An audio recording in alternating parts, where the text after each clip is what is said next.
ನಿರೀಕ್ಷೆ ಏನೆಲ್ಲ ಇದೆ, ನಿರೀಕ್ಷೆಗಳಿದ್ದೇ ಇರುತ್ತೆ.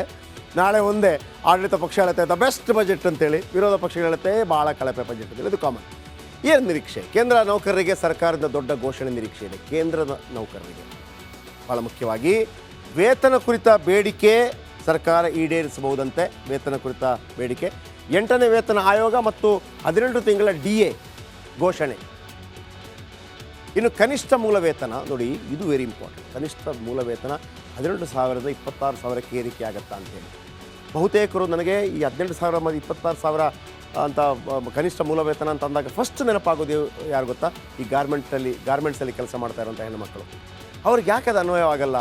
6,000, 7,000, 8,000ಕ್ಕೆ ಗರಿಷ್ಠ ಮೂಲ ವೇತನ ಅಂತಂದರೆ ಕೇವಲ ಸರ್ಕಾರಿ ನೌಕರರಿಗೆ ಮಾತ್ರ ಅಲ್ಲ, ಖಾಸಗಿಯವರಿಗೂ ಕೂಡ, ಇವನ್ ಡ್ರೈವರ್ ಅವರು ಕೂಡ ಅಷ್ಟಾಗಬೇಕು.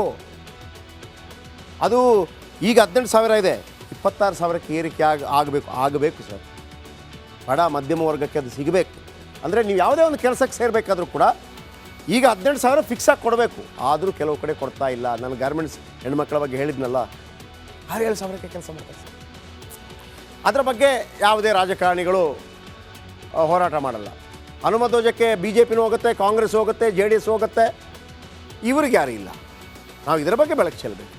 ಇನ್ನು ಮಹಿಳೆಯರಿಗೆ ಭರ್ಜರಿ ಯೋಜನೆ ನೀಡುವ ಸಾಧ್ಯತೆ. ಯಾಕೆಂದರೆ 33% ಮೀಸಲಾತಿ ಆದ ನಂತರ ಮಹಿಳೆಯರು ಈ ಗ್ಯಾರಂಟಿ ಯೋಜನೆಗಳಿಂದ ಮಹಿಳೆಯರನ್ನು ಆಕರ್ಷಿಸಿದ ಕೆಲಸವನ್ನು ಎಲ್ಲರೂ ಮಾಡ್ತಾ ಇದ್ದಾರಲ್ಲ. ಅದು ಪಂಜಾಬಲ್ಲಿ ಕ್ಲಿಕ್ ಆಯಿತು, ದೆಹಲಿಯಲ್ಲಿ ಕ್ಲಿಕ್ ಆಯಿತು, ಕರ್ನಾಟಕದಲ್ಲಿ ಕ್ಲಿಕ್ ಆಯಿತು, ಆನಂತರ ತೆಲಂಗಾಣದಲ್ಲಿ ಕ್ಲಿಕ್ ಆಯಿತು. ಆದರೆ ಗ್ಯಾರಂಟಿ ಯೋಜನೆಗಳನ್ನು ಮೋದಿಯವರು ಕೂಡ ಮಾಡಿದರೆ ಹೆಂಗಾಗುತ್ತೆ? ಹಾಗಲ್ಲ. ಅವ್ರು ಹೇಳಿದ್ದಾರೆ ಮೋದಿ ಗ್ಯಾರಂಟಿ. ಇದಕ್ಕೇನು ಮಾಡಿದ್ದಾರೆ? ಮಹಿಳೆಯರಿಗೆ ಬೇರೆಯೇ ದೊಡ್ಡ ಆಫರ್ ಯೋಜನೆ. ಆಲ್ರೆಡಿ ಮಹಿಳಾ ರೈತರಿಗೆ ಕಿಸಾನ್ ಸಮ್ಮಾನ್ ಡಬಲ್ ಮಾಡಿದರು. ಈಗ 33% ಮೀಸಲಾತಿ ಕೊಟ್ಟಿದ್ದಾರೆ. ಏನಾದರೂ ಹೊಸ ನಿರೀಕ್ಷೆ ಇರ್ಬೋದು ಮಹಿಳೆಯರಿಗೆ ಖಂಡಿತವಾಗಿ. ಮೊನ್ನೆ ನಾರಿ ಶಕ್ತಿ, ಖುಷಿ ಆಗುತ್ತೆ ನಮಗೆ. ಇನ್ನು ತೆರಿಗೆದಾರರಿಗೆ ಸಿಹಿ ಸುದ್ದಿ ಕೊಟ್ಟರು ಅಚ್ಚರಿ ಇಲ್ಲ. ತೆರಿಗೆದಾರದ್ದು ದೊಡ್ಡ ಪ್ರಾಬ್ಲಮ್ ಇದೆ. ಈ ದೊಡ್ಡ ಸಂಬಳ ತಗೊಳ್ಳೋರು ಟ್ಯಾಕ್ಸ್ ಕಟ್ಟೋದ್ರಲ್ಲೇ ಆಗೋಗ್ಬಿಡುತ್ತೆ. ಇನ್ನು AI ಬಳಕೆಗೆ ಹೆಚ್ಚಿನ ಆದ್ಯತೆ ನೀಡುವ ಸಾಧ್ಯತೆ, ಅದರಲ್ಲಿ ಎರಡು ಮಾತಿಲ್ಲ. ಆರ್ಟಿಫಿಷಿಯಲ್ ಇಂಟೆಲಿಜೆನ್ಸ್ ಇನ್ನು ಮುಂದೆ ಅದೇ ಇರುತ್ತೆ, ಅದುವೇ ಇರುತ್ತೆ. ನಿಮಗೆ ಟ್ರಾಫಿಕ್ ಸಿಗ್ನಲ್ ಮತ್ತೊಂದು ಎಲ್ಲವೂ ಕೂಡ ಆರ್ಟಿಫಿಷಿಯಲ್ ಇಂಟೆಲಿಜೆನ್ಸ್. ಆರೋಗ್ಯ ಪರಿಸರ ಕ್ಷೇತ್ರದಲ್ಲಿ AI ಬಳಕೆಗೆ ಆದ್ಯತೆ. 50,000 ತನಕದ ಹೂಡಿಕೆಗೆ ತೆರಿಗೆ ವಿನಾಯಿತಿ. ಫ್ಯಾಂಟಾಸ್ಟಿಕ್ ಅದಾದರೆ.